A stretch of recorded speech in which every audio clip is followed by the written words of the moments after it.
an end. Mercifully. That's what I should say, Dylan. I can't even get the words out. Chiefs fall in the finale. 14-12, if you could stomach that football game. My goodness. I mean, at the end of the day, it's what you needed to have happen. You needed to lose. When Patrick Mahomes went down in that game against the Chargers, you needed to lose these final 3 games. Get the highest possible draft pick. Highest possible. And, yeah, it's not fun to lose to the Broncos or the Chargers or the Raiders or win only 1 game after the bye week. But you're hoping that a few months from now, you are not going to be dwelling on these games. But first and foremost, if you watch that game in its entirety, and it did have a thrilling end, Daniel Carlson from 60 to win the game, after Harrison Butker provided all the offense for the Chiefs this afternoon and early evening. I mean, you got a thrilling finish, better than the Titans game, but man, stomaching that football game. Now, we'll have a quick show tonight. And in case you haven't tuned in before, this is the Red and Gold Postgame Show, which is presented by Bodabox Wine. Kick your tailgate party up a notch this football season with Bodabox, the ultimate tailgate wine. We have a great Sunday night football matchup to get to, so you're really only going to hear from us for about an hour. No callers, unfortunately. I know you loyal callers out there. You've, given us your thoughts every single week. But tonight we got to keep things moving. And tonight we got to put into perspective what really matters. Winning today against a 2-14 Raiders team, splitting time with Chris Solidokin and Shane Buechele at quarterback, yeah, that wouldn't have done anything for me. I mean, the Bengals lose today to the Browns. We'll know the official draft position, I believe, unless I'm still scrolling Twitter here on the fly. But we'll know their official draft position. And I'm guessing, Dylan, it's top 10. I believe they had to win to be outside the top 10. Dylan's telling me at least 10th. And we've talked all week about Reuben Bain, David Bailey, Jeremiah Love, Pete Woods. Those are the 4 that I would like to see in a Chiefs uniform. And one of those 4 I'll take. And if this loss in Vegas is going to give you that, then fine by me. The hardest part about today was actually watching the football game. I mean, let's all be honest here. They've won 1 game since their bye week, and it was in overtime against Daniel Jones and the Colts, who lost their final 6 games of the season. So it's been a while since you felt joy in the 2025 season for the Kansas City Chiefs. And we all hit that point when they were eliminated from postseason contention. Just lose. Lose these football games. It'll make them entertaining, make them more entertaining than the game in Nashville. But don't win them. Don't win them. You need to lose these. And now it's all about reloading, restructuring, getting this thing done in the offseason. A 14-12 loss in a quarterback battle between Shane Buechele and Aiden O'Connell is not going to be remembered a week from now. It might be remembered on draft night, depending on who the Chiefs get. But all things considered, this is how you wanted to do it to close out the year. Not the players, nor the coaches. They wanted to win these football games. But to the fan base, you got to sit down there and watch 4 quarters of football. Now, Dylan Michaels, as long as I've known him, he's a football junkie. He'll watch just about any type of football. Preseason football, old school football, NFL film. So today, I got no doubt in my mind that was at least a little enjoyable. It wasn't. It wasn't him. So that's telling you a lot right there. That's telling you that's Dylan is telling you. Other football than this football. And I don't blame you one bit. Because the play calling for limited quarterbacks, there's not much worse product you can find in this league. And what I learned today, if I really needed to learn anything about the Kansas City Chiefs. I know that they will be looking for a backup quarterback in the offseason. They will not be going into training camp having a quarterback battle to take starting snaps from Patrick Mahomes while he recovers, and that's if that is the case here. I don't want to get too ahead of myself. But if, the Chiefs don't have Patrick Mahomes for, I don't know, for this hypothetical, let's say 3 to 4 games, then I'm signing somebody who started a lot of games at the NFL level. Because Chris Oladokun, hey, great story. I thought that he competed his tail off on Christmas night. The numbers weren't there. That's a tough defense you're going up against. I thought today, man, you go out there against a bad team, bad defense, light it up. Light it up and have some explosive plays. Easier said than done, I get it. But have some explosive plays and put yourself in the conversation. Conversation's done. I don't believe Chris Oladokun will be starting any of the games for the Chiefs next year. Shane Buechele, I honestly thought in his first drive, 3 for 3, 20 yards to start the second half, he was looking better than Oladokun. And then there were moments where you went, not a great feel of the pocket. And I can understand it's harder to run an offense when you're down all of your offensive linemen, with the exception of Creed Humphrey. You are down all of your starting receivers, with the exception of Juju Smith-Schuster. It's going to be tough to move the football. But I guess the point for me this season was watching Phillip Rivers come off the couch, come off the sideline of coaching high school football, be 5 years removed from his last NFL pass, and go to Seattle and handle that type of environment, handle that defense, which looked stifling against the Niners the other night. Oh, and then face the Niners and have that game entertaining into the fourth quarter. No, Phillip Rivers can do that. Come on now. I know Chris Oladokun was a practice squad guy, and Shane Buechele was on a different team up until this last week, but Phillip Rivers wasn't on any team.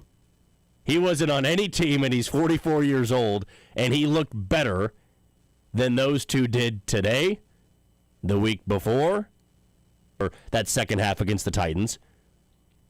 But, I mean, if you ever had any doubt out there of like, well, Andy Reid makes it so easy for Patrick Mahomes, I can, be aware of the fact that they're down a lot of guys right now.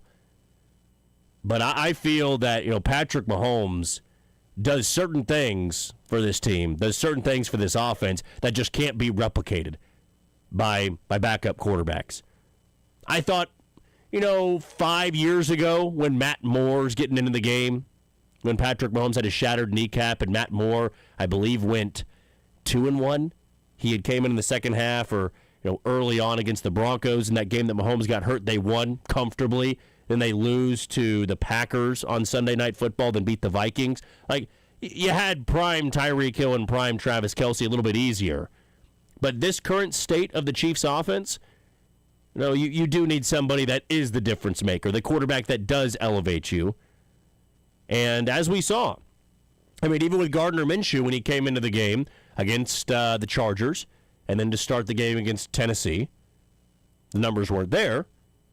But you don't have an offense that's going to elevate the quarterback anymore. Either guys are past their prime or the guys aren't good enough. And today, I would have loved to have seen more targets for Travis Kelce, maybe more targets for Jalen Royals. That Rashard Smith looked okay. Well, there were some good moments. Like I said, the Chiefs could have won it, but I'm glad that this is the outcome because you need better draft position. Now, the loss against the Raiders in Week 17, Week 18, whatever it is, with 2 third-string quarterbacks dueling it out in the fourth quarter, no, that's not really going to be remembered. The loss on Christmas Day a couple of years back with Aiden O'Connell at quarterback, that one stung like hell. And I remember the outrage of that day. and the Chiefs went on to win the Super Bowl. You don't remember about that game anymore. So today, if you're frustrated because, damn, we lost to the Raiders. We lost to a 2-win Raider team. Or, damn, we lost to the Broncos. We got swept by the Broncos this year. Damn, we lost to the Chargers. Got swept by the Chargers this year. The only AFC West team you beat was the Raiders. And you did it a long time ago. It is what it is.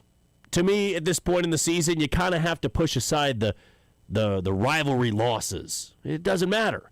What matters is draft position. And we said that right after the Titans game. You need to be worrying about drafting top 10. You need to be worrying about getting that edge rusher, or if you want the running back. I know that's not really been the popular take, but some people love Jeremiah Love. I've absolutely turned a corner on David Bailey, Reuben Bain. I don't believe Pete Woods is going to be there. I also don't believe Reuben Bain's going to be there, but I feel David Bailey might. If that's the consolation prize, finishing 6-11, I'm all in, man. I'm all in.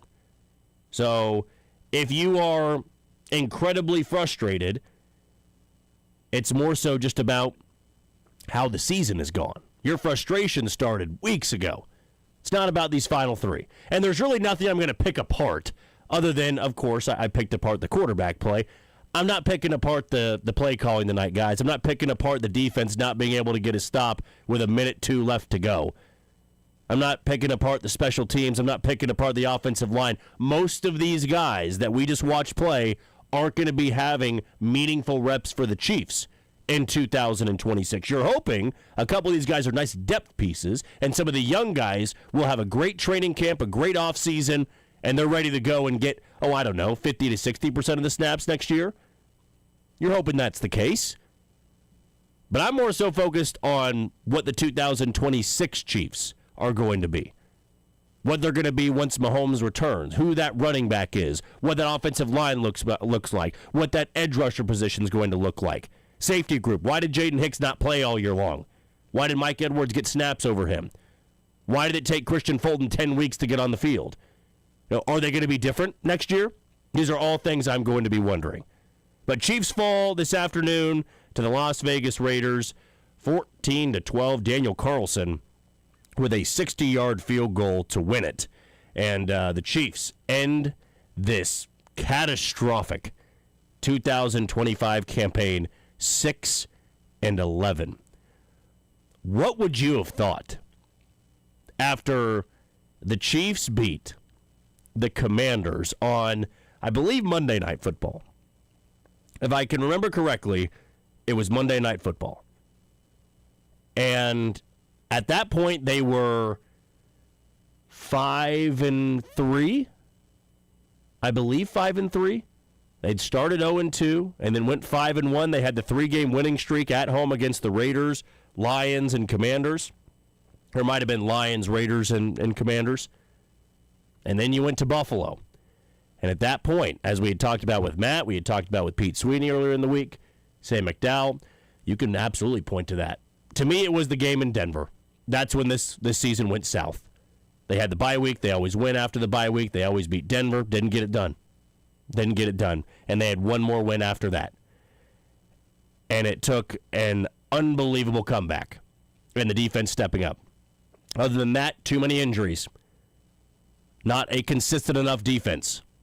And an offense that couldn't score when it mattered most. That will result in the 6-11 season.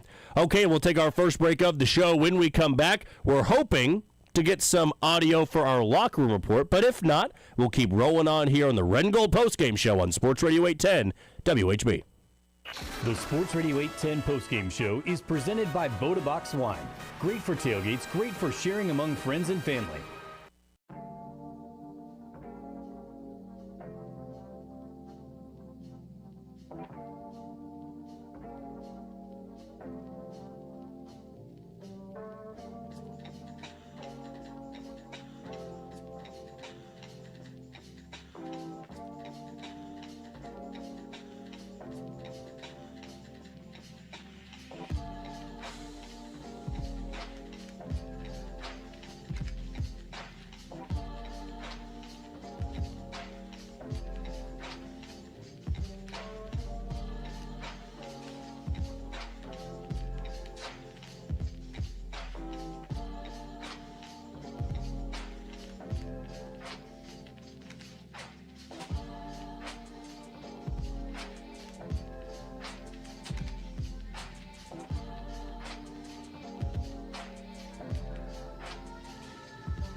that just feels like a Spags defensive play, right? You know, these secondary players getting up here, getting a little nosy.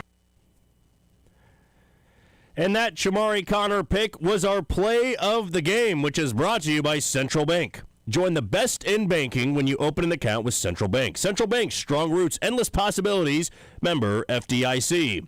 And you are tuned in for the final time this year to the Red and Gold Postgame Show, which is presented by Boda Wine. Kick your tailgate party up a notch this football season with Boda, the ultimate tailgate wine.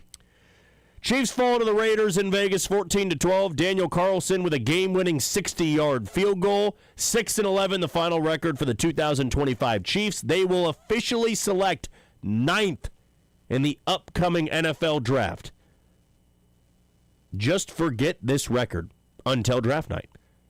And when you're gearing up for that evening, you're inviting your buddies over, you're at the liquor store getting alcohol, you're picking up the pizza, just think you're not waiting 2 hours for the Chiefs to pick, or maybe not even pick, trade back, get more picks. No, you will be glued to the TV each and every pick until number 9 rolls around. You'll be begging for Ruben Bain to fall and fall and fall. And then when that slide pops up and you see Ruben Bain out of Miami, this end to the season will be worth it. Now, if they take some guard out of some small school, I got nothing for you, but we know it's not happening. Or this is the year we finally find the trade partner. Oh, boy. And we get a bunch of picks out of this. As long as those picks still happen in the first round, Dylan, I can stomach it. Yeah, I agree. But if you get to pick 7 and you kind of have your pick of the litter about to fall into your lap, Bain, Bailey, Jeremiah Love, Pete Woods, I know I'm being way, over dramatic there, because I don't feel at least 2 of those guys are going to be there. Here's why. Because I know for a lot of you've already been focusing on draft night for about a month. Pete Woods, don't see him being there. I mean, that's one of the top defensive linemen in the class. Ruben Bain, he might be 4 through 6. Exactly. Yeah. Ruben Bain, where I thought he'd be there at 10 or 11. Look, that kid was a game wrecker against Ohio State. The further they go. And I want to shout out Curtis Seabolt, because Curtis Seabolt said the more that kid plays, the higher he's going to go. And Miami is this far in the first place because of that defense. And he is the number 3 overall prospect. He's the number 1 edge rusher. If he's there, it's a no-brainer, which is why I believe David Bailey's going to be there. David Bailey flashed elite potential and had all season long. If you're a Big 12 fan of KU or K-State, you saw this guy just bludgeon right tackle, left tackle. I mean, he's old school too. He's a speed rusher, which Spags typically doesn't like. But speed rusher like Nick Bonito of the Denver Broncos. I feel the Chiefs have needed a speed rusher for a while. No sleeves, no gloves. And he led the country in sacks. He is so explosive. You know what's the nice saying, Dylan? He makes fast people look not fast. David Bailey's a freak, man. He is a freak. And if he's there, I will be, I'll be sitting out there with friends, reliving, maybe a few years down the road. How'd they get David Bailey? How was David Bailey available? Well, remember that one awful year where they needed to lose to the Raiders in Week 18? The Raiders were on a 10-game losing streak, and the Raiders didn't have Geno Smith or Brock Bowers or Max Crosby. And then Daniel Carlson nailed a 60-yard field goal. Well, that's why they have David Bailey. Or maybe that's why they have Jeremiah Love. I don't know. I'm not going to be in that war room. It will be worth it, though, because we do that in sports. We look back on a certain player, how'd they get that guy? Well, this will be one of the first times in a while we'll be able to say, well, it was an entire season's worth. David Bailey or whoever they take better be pretty damn good if you're going to go 6-11. Because I don't want to do that again in the Patrick Mahomes era. Neither do you. And these players, guys like Travis Kelce, I'm gutted for him. Gutted for Travis Kelce because this is a guy that definitely did not envision what could be his final year going like this. There's no way, even in his worst nightmares, he thought that this is how the season would end. A poor start, a poor finish, eliminated 3 to 4 weeks before the regular season ended. I mean, that's about as bad as it gets. But Matt Derrick, who will have on, 10 minutes or so for the final time on the Red and Gold postgame show, Matt Derrick had even said, I could find 10 more teams post-2000 that were worse in the 2025 Chiefs. And I would agree with him. I absolutely would agree with him. There were moments this year where you went, I haven't seen this since the Romeo Crennel year or the Todd Haley years or the Herm Edwards years. Yeah, I haven't seen moments like that. Just guys not knowing where to go, poor route running, bad ball security, false starts, penalties. But I have to keep in mind, and I have to stay grounded, most of these guys starting today, and the ones that have been starting for 3 weeks, had either never started at the NFL level. I mean, what's the crazy stat, too, Dylan, on Chu Godric and Esapole? Like, they didn't even play in high school, or not till late high school. Talking about those guys getting snaps at the NFL level. Godric's on the pathway program from. I mean, wild stuff. Yeah. You talk about the injuries that piled up and what had to go wrong for 6-11. It all went wrong. And the fun question, not really a fun question, the depressing question you can ask your coworkers tomorrow or to the person you are driving home with right now. When did it go wrong for you? Was it opening night against the Chargers? Was it week 2 against Philly? Was it the Bills, the Broncos? Was it when they officially got eliminated? The Texans game? When was it for you? Because I know that after the second game, when they were 0-2, my confidence level in them making the postseason was still pretty high. I mean, the Chiefs had started slowly before. Not 0-2 slowly, but you had just played the Chargers, who were going to be in the playoffs, the Eagles, who were going to be in the playoffs. Go beat up the Giants in Jersey, and let's move on with the rest of our season. There's actually one game I'm leaving out. Jacksonville. Jacksonville might have been the one for you, where the Chiefs went in there, primetime matchup, it's loud. You know, the Jags had really impressed early on in the year, but they still had to, have that feather in their cap. They had to have that signature win. And the Chiefs were that for them. They jumped on a trampoline and never came back down. I mean, the Jaguars have just soared, winning the division, crushing everybody left and right, and the Chiefs went the opposite direction. They did get over 500. They won 3 straight. They rebounded. They got healthier, and it just wasn't the same Chiefs team. Not enough depth. Not an explosive enough offense. Too many penalties.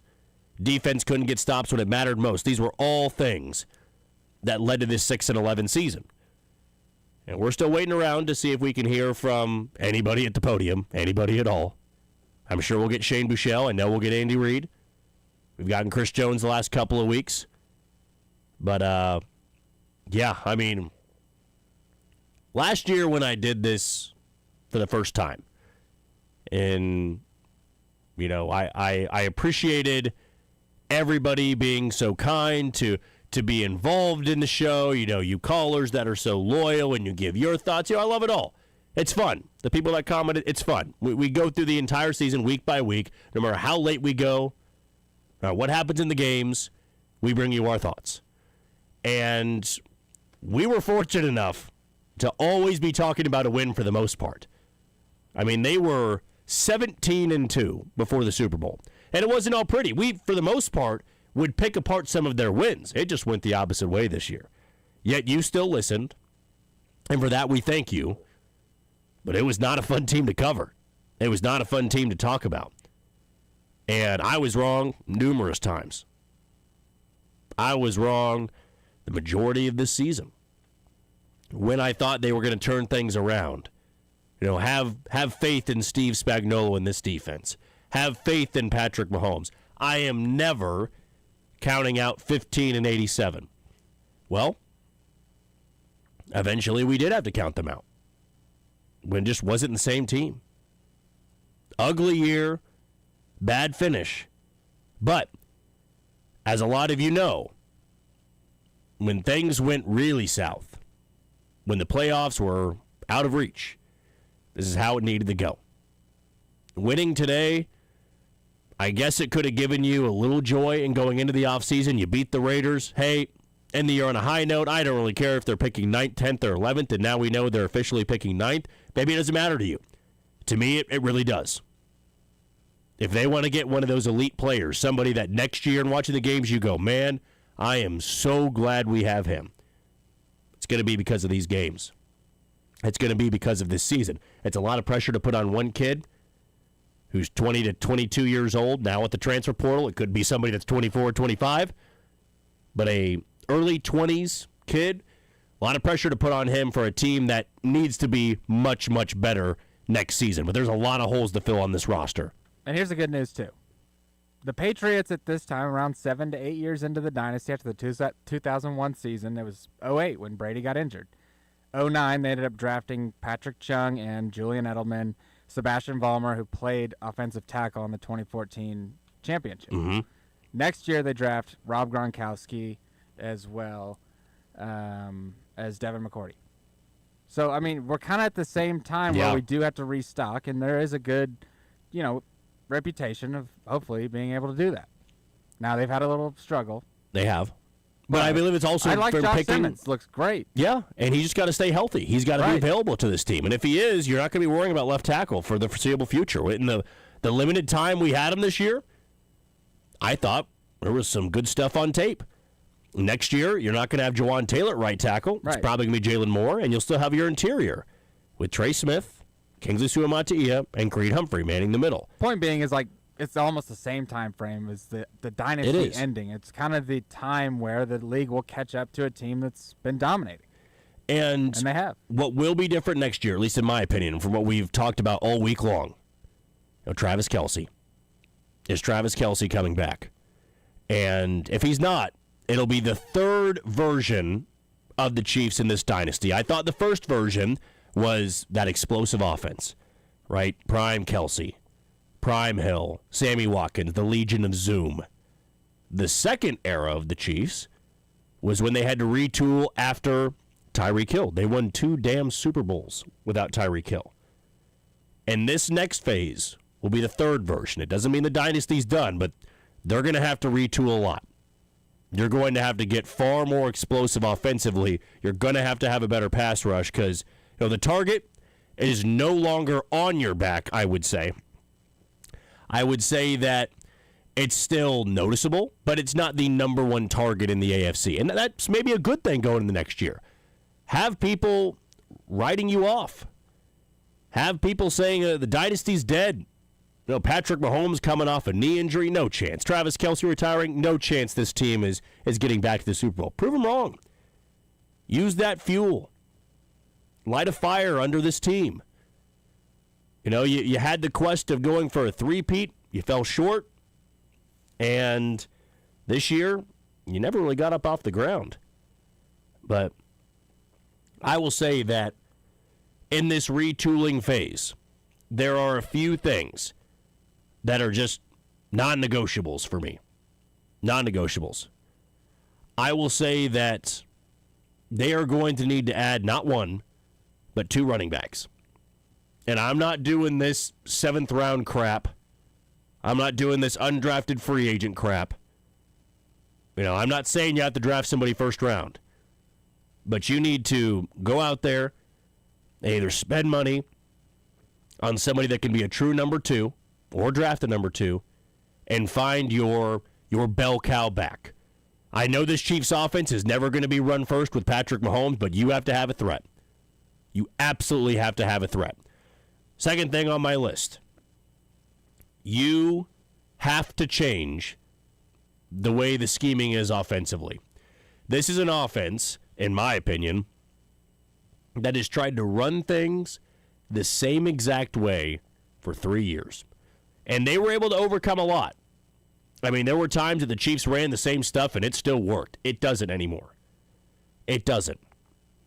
You are going to need to have a new mind there, somebody to help out with the play calling, but to be more innovative, you need to have a different look to you, because this stuff, it's not working anymore. So being open to changing up this scheme a little bit. It can still be complex. You can still have the meat and potatoes of that offense. But doing the same thing over and over and over again, that's insanity. Right? It's Albert Einstein that said that. That's insanity. Now, if you're failing and you just keep doing it because you're comfortable, it's what's worked for years, well, you're going to be left in the dust.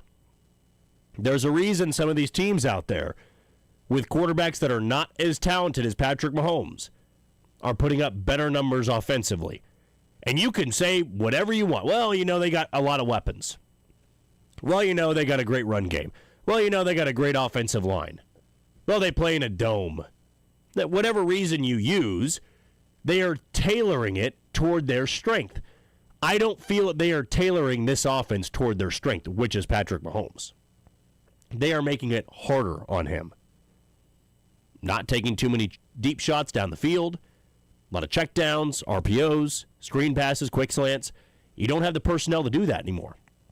And lastly, this kind of goes without saying, you need a number one edge rusher. And that needs to be found in the draft. Bain, Bailey, those are the two for me. It's just, you can't go into next year having a pass rush like that. Chris Jones isn't getting any younger. George Karlaftis, he can be serviceable, and he can be your guy that gets a lot of pressures. I want somebody that can just torch somebody right off the snap. Can win that one-on-one. Speed rusher, bull rusher, I don't care. You got to have that guy that can be a 10 to 12 sack guy immediately. You add that to your defensive line, I will feel a hell of a lot better. Okay, let's take a quick break here. You're listening to the Red and Gold Postgame Show on Sports Radio 810 WHB.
Well, how about this call?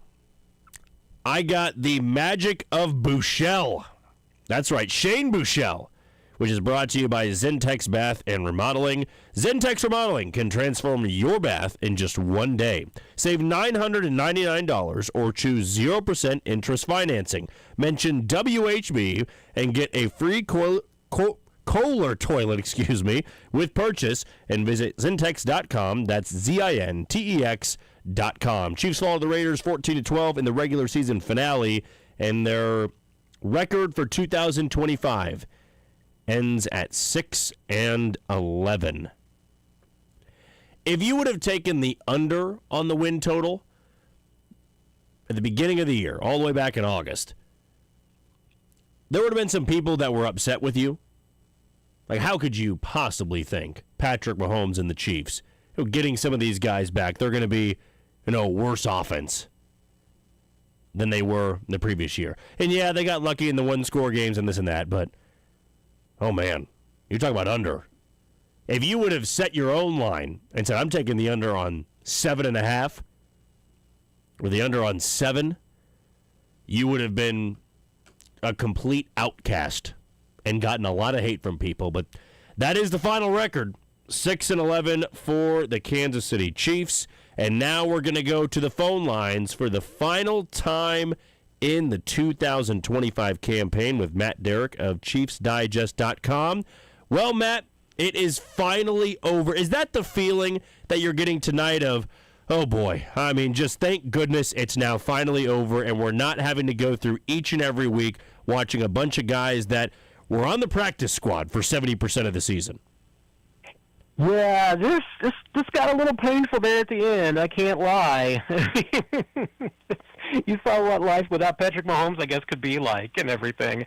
But the fact that the Chiefs the last 3 weeks were just trying to kind of get through the season and finish it up, and maybe to avoid just losing 58-0 in some games, but just try and get through these last couple of weeks. It hasn't been a lot of fun, but it's over. So that's what you can say about this season. It's on to 26.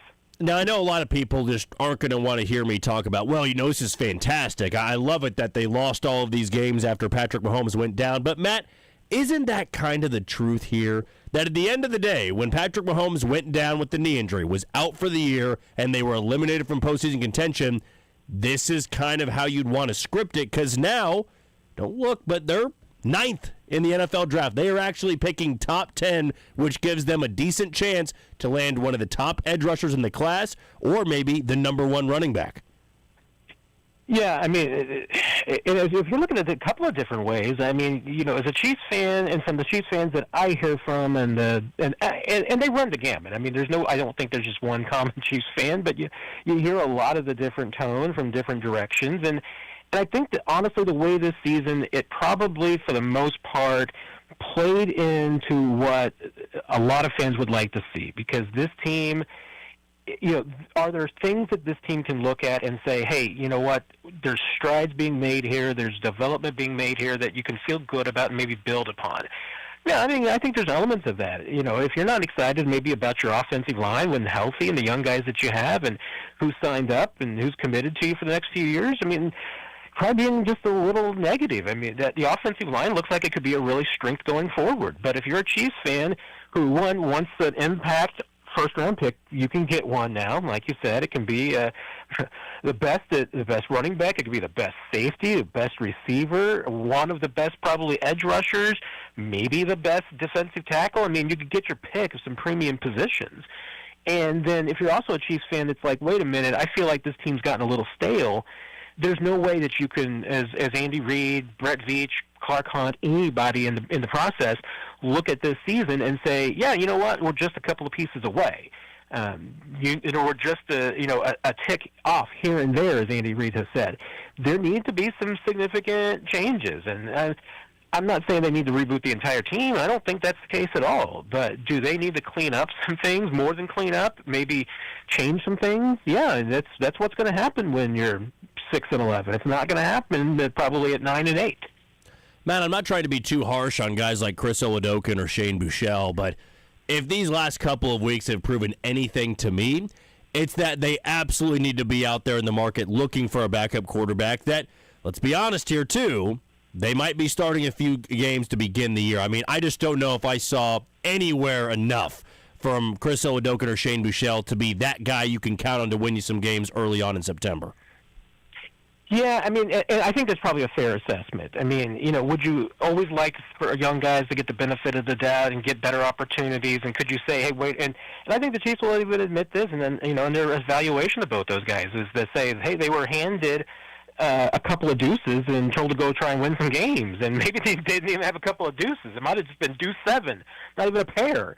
They were dealt really, really bad hands. And, and the Chiefs, I don't think there's any doubt. I mean, you look at these last 3 weeks and the game plans and how the Chiefs went about it after they lost Patrick Mahomes, they were asking their quarterbacks, just don't go out and lose any games. Don't take too many chances. If you do take chances, they want them to be measured. Take it on third down deep into the end zone, almost like it's a punt. Don't do that on first down or second down. Don't put the ball in harm's way. Try not to commit any turnovers. And Oladokun had a couple of turnovers today that on the fumbles. That's honestly, the Chiefs just didn't want to see interceptions. That's the kind of thing. They didn't want to get into games where maybe they throw a couple of picks, turn the ball over, and all of a sudden it's 28-3, and you're getting blown out. And now you just feel miserable on top of everything else. I mean, you saw that. I was watching some of the locker rooms from post game today. You could see. I mean, this wasn't like a harsh defeat. The guys, they got through this, and they don't feel like. I don't necessarily think that they've just been through the ringer. I mean, they feel like, hey, the season's over. You kind of ended on somewhat of a decent high note. You almost pulled this game out. You could say, hey, you should beat the Raiders, but.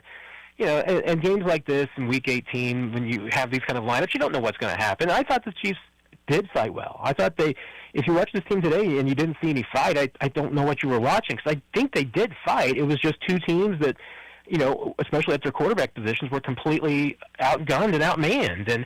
And to your point, that does mean that I think you're the Chiefs and you think you may have to play for a period of time next year without Patrick Mahomes. Chances are that guy is not on the roster right now.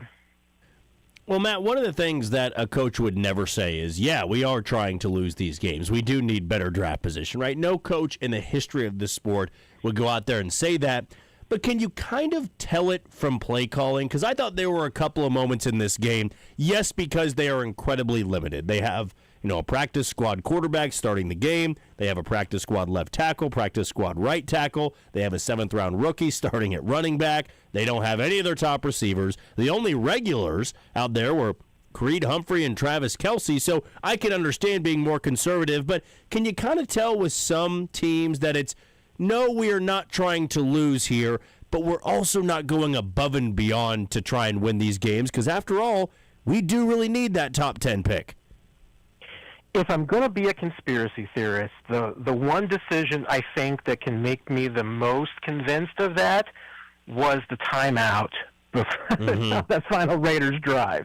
Because honestly, I mean, if you let the Raiders run that play, and one, if the Raiders get a complete pass or run the football in that situation, chances are, unless they get out of bounds, they're not going to have enough time to run a field goal unit out there. They had no timeouts left, and there was no way that they were going to be able to get up, I think, and even spike the ball. I mean, that was one last play, and like I said, I mean, incompletion still would have had a chance and everything.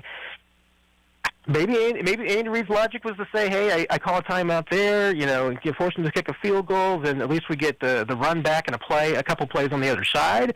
But, gosh, it certainly felt like there was a chance there that you were probably better off just letting the Raiders see if they run the clock out and don't even get a field goal off. That probably would have been a better play there. So, I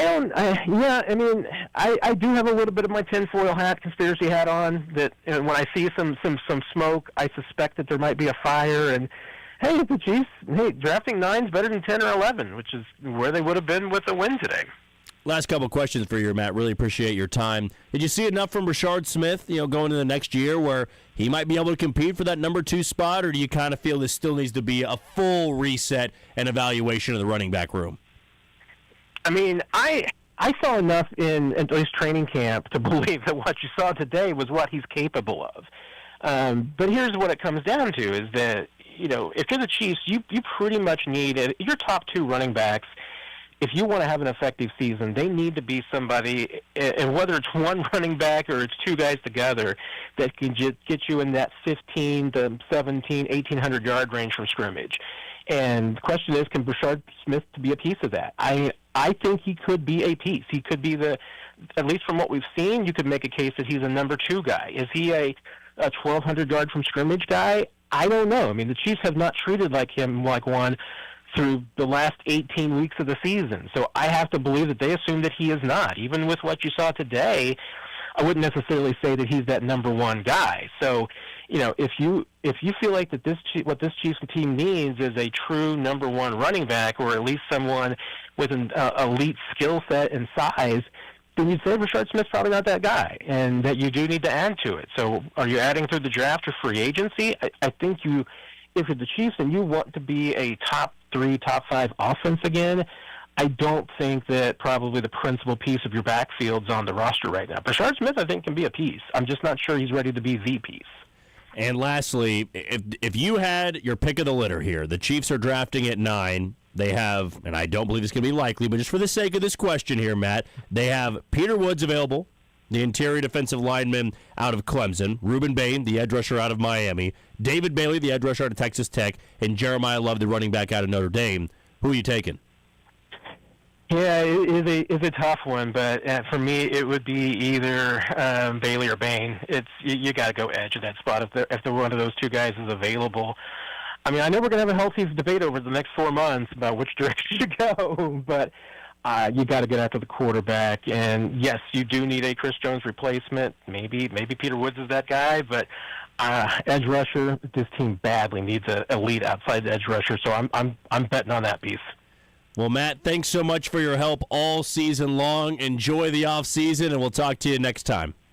Sounds great, Jack. Take care, my friend. Let's do it again next year. Absolutely. There he goes. That's Matt Derrick of ChiefsDigest.com. Has been so gracious to join us every single week this year and last year. Gives us that insightful stuff, and there he is telling you his pick right now for the NFL draft. Things are always going to change too, folks. Sometimes you think somebody's going to be available at 9, and they're getting mocked top 3 here in a couple of months. But should be a lot of fun to follow. More fun than previous years, because when you're drafting top 10, anytime a mock draft comes out, you want to be all over it. Okay, let's take a quick break. When we come back, we'll hear from Andy Reid on the Red and Gold Postgame Show.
brought to you by Choice Solutions. Make the right choice today by going to choicesolutions.com for their trusted IT consulting and managed services. And you are tuned into the Red and Gold Postgame Show, which is presented by Boda Wine. Kick your tailgate party up a notch this football season with Boda, the ultimate tailgate wine. The Chiefs' regular season came to a close about an hour ago in Vegas against the Raiders. They fall 14-12. The final record, 6-11. And their official spot in the NFL draft coming up in April, top 10. They will select 9th. And I actually just saw Adam Schefter's tweet. And they have the top 10 official here. They should have everybody other than, I guess, Pittsburgh and Baltimore, because they're doing it out for the AFC North right now. But here's the top 10 for the draft in April. The Raiders, they'll be drafting number 1. They're 3-14 finish. The Jets, 2. They also went 3-14. The Cardinals will draft 3rd. The Titans will draft 4th. That amazes me. I thought the Titans, for a large majority of the season, were by far and away the worst team in the NFL. But Cam Ward, maybe there's something special there. I'm not sure they want to draft 4th. They'd much rather draft 1st. But that'll be the Raiders, and it will likely be Fernando Mendoza out of Indiana. Still a lot of time, though, before April. The Giants will draft 5th. Browns will draft 6th. Commanders will draft 7th. Saints 8th. Chiefs 9th.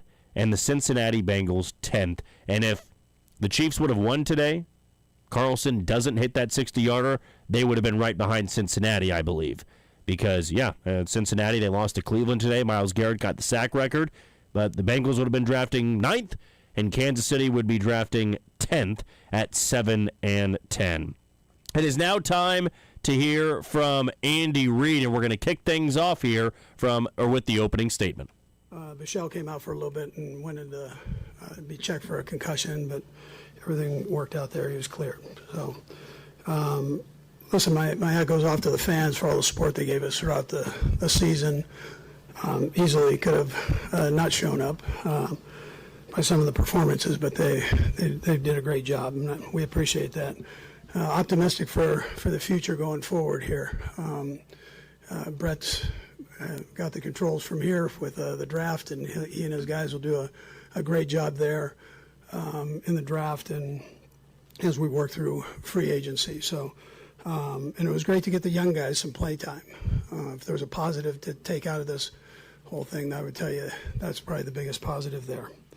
Other than that, there were some nice accomplishments. Kelsey's 13,000 yards obviously was a major accomplishment there. And then to watch the veterans, Chris Jones come in with a sack, Bolton have all the tackles that he had. Some of these guys, Kels he played the entire game really, as did the other guys. So Bucker getting back on track there and having a few field goals. So again, those are all positive things that you can take out. And then seeing some of our young guys step up and make some plays throughout the game. So anyways, with that, time's yours. Well, Andy Reid did talk about some of the young guys playing. We did see the majority of the carries going to Brashard Smith. He had 12 carries for 56 yards, also had 2 catches for 2 yards. Here was Andy Reid on Smith's performance. Yeah, so I thought he did a nice job for us. I liked the way he caught the ball for the most part and ran the ball. It was good to get him in the backfield running from the different spots, offset and from under center, dot runs. So it was positive things. He'll get stronger this offseason, so that's the biggest thing right now. Yeah, he will need to get a little bit stronger. Don't know yet if he's going to be a running back or a wide receiver. I thought late in the year they were kind of trying to transition him back into being a wide receiver, but today it was all about being a running back. I would hope that he'd be a little bit better in the pass game next year, but we'll also see what type of running backs the Chiefs bring in for 2026. Here was Andy Reid on the quarterback situation from today. Yeah, we told both guys to be ready to go, opportunity to play for both of them. So I thought they both did some good things. There's some things that they can take from it and work on. But there's nothing like live experience in a game, and they both got some. So they can utilize that down the road. Yeah, it certainly wasn't pretty. I did not enjoy watching Chris Oladokun and Shane Buechele complete passes today, but that's kind of what was to be expected going into this regular season finale. The most important storyline for today was Travis Kelce. Of course, he gets over 13,000 yards and only had 3 catches for 12 yards, but is this it? Here was Andy Reid on that. Yeah, we'll just see where it goes. We really haven't gone through that, so we'll see where it all goes from here. Yeah. Well, it certainly was an ugly finish to the year for Kansas City. 6-11, their worst record since 2012. Their first losing season since 2012. This is also the first losing season under Andy Reid in Kansas City. Here was Andy Reid on his feelings about the 2025 campaign. Yeah, sure. Nobody wants a season like this. I mean, that's not what we strive for and work hard for. But there are obstacles that come into play, and you've got to work through those. And there's a learning curve here that you can set with some of the experiences we had for all of us, and then never do it again, right? So that's make a commitment to that as coaches, starting with me and the players, coaches included. Well, if you're going to have a year like this, you're already looking on the next year and what you can add to this team, how you can get better, how you can get healthier, improve the depth. Here was Andy Reid on the optimism going into next year. Got a good nucleus of guys. That's veteran players. They'll be back, and I think that will. You want that foundation, and that's where you start. And then you give Brett, an opportunity to have the draft picks that he has and picking where he's picking. He's going to do a great job there, and then whatever happens, free agent wise, or guys we sign back, wherever that goes, you still have a long way to go to add people and do what you need. So it'll be a fresh start coming up here. All right, that was Andy Reid after the final regular season game for the Chiefs in 2025. I guess you can now say the 2025-2026 season. Kansas City ends the year at 6-11. And a reminder, you are listening to Sports Radio 810 WHB. This is the Red and Gold Postgame Show. Only a few more breaks left. When we come back, we'll give you our locker room report and hear from Chris Jones on Sports Radio 810 WHB.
So now it's 3rd and 9. 2 timeouts for Kansas City. Need to get to the 36 for the first down. O'Connell surrounded and grounded. Back near the 20. And Chris Jones leading the way. His second sack. Mr. President, Sack Nation, of course. Chris Jones coming through in a big way. He said, okay, we're not going to end this thing with a touchdown for the I'll get us the ball back. Chris Jones said, I'll do it myself. And he's been doing that for a very long time. And that sack by Chris Jones is our defensive play of the game, which is brought to you by Bodabox Wine. Kick your tailgate party up a notch this football season with Bodabox, the ultimate tailgate wine. Bodabox is the premium boxed wine that wins with wine critics. Bodabox, this is how we Boda. Please drink responsibly. Sponsored by Bodabox Vineyards, Manteca, California. It is now time for the Locker Room Report, which is brought to you by Missouri Farm Bureau Insurance. Missouri Farm Bureau Insurance. Whatever you do, if you're a Missourian, we are for you. We are Missouri Farm Bureau Insurance, and we've got you covered. Well, you just heard the audio on Chris Jones' sack earlier in today's loss to the Raiders, 14-12. And surprise, surprise, we do have Chris Jones at the podium for our Locker Room Report. So for the final time this season, here is number 95. Just areas of improvement. It's a tough year for us as a team, and so many areas we can improve on individually and as a group. So, looking for ways that I can improve for next year. Chris, if in fact this is the last game for Travis Kelce, what are you going to remember most about your guy? I'm not buying it. He'll be back next year. Is that a promise? I can't promise you anything about another man, but I don't know. This year was a tricky year for us. I got faith my dog coming back. Chris, what makes Travis the teammate that he is, and just to the point of your friendship with him, what is it that makes him that way for you? It's just when you're a granddaddy of a team and you've been here for decades and, came in such a handsome guy, and now you got gray hairs. And no, I'm just playing with y'all. No, Travis is Travis, man. He's brings a lot of energy, a lot of passion to the game. One of the best tight ends to ever play the game, if not the best tight end to ever play the game. And I have so much respect and love for him. And he has the best cookies. I got to give it to him. It seems like, he reaches across the room to a lot of guys, but you guys seem to have a special relationship particularly. What's the key to that relationship? Travis is my hero. Inside joke, he'll understand. But he's my dog. Hopefully this isn't our last year. We have so much more growth to do next year and so much work to do. And I'm looking forward to it. Do you remember just your first impressions of him when you were a rookie, first coming in, maybe first training camp? He was just catching everything. What about personality-wise? He was dancing to everything also. Dancing and catching everything. So I was like, you know what, I'm going to start dancing. So it's always been a fun, energetic individual who brings the energy, gives the group fire to keep going.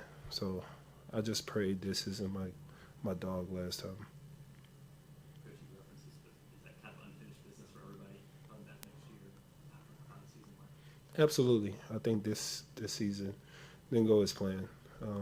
A lot of valuable lessons learned throughout the year, and it's a lot of things we can take from this year and look forward to next year training camp. Chris, you were highly motivated, obviously, after last season. How will it feel, do you think, going into this offseason? Is it a comparable kind of feeling or a totally different sort of emotion, how you go into the offseason? I think especially the way this year ended, I'll be even more motivated to get this season started. Just the way this season ended. Been here 10 years, first time being in this position, so definitely a lot of motivation coming on my end, especially finishing the way we did. Thank you, guys. All right, for the final time this season, that was Chris Jones for our Locker Room Report. We'll take our final break of the show. When we come back, we'll wrap it up with our Player of the Game on Sports Radio 810 WHB.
Yards shy of getting to 13,000 career receiving yards.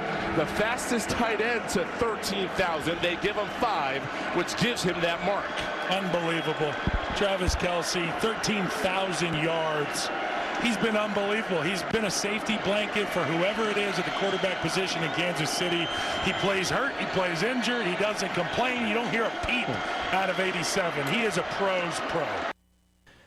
That reception by Travis Kelce to put him over 13,000 for his career was our sweet play of the game, which is brought to you by Andy's Frozen Custard. Stop by Andy's Frozen Custard, grab an 87 Concrete, and help Travis's 87 and running foundation with every purchase. Do good while eating deliciousness. Andy's, top your day with a smile. For our last segment, I want to tell you that Noel Williams is our Chiefs Player of the Game, and it's brought to you by the Nelson Atkins Museum of Art. The free exhibition Personal Best features 6 Kansas City artist-athletes at the top of their game. Come see how discipline, dedication, and drive can power both art making and athletics. Learn more at nelson-atkins.org. Well, that'll do it for us. Another season of doing the Red and Gold postgame show, which is brought to you by Boda Box Wine.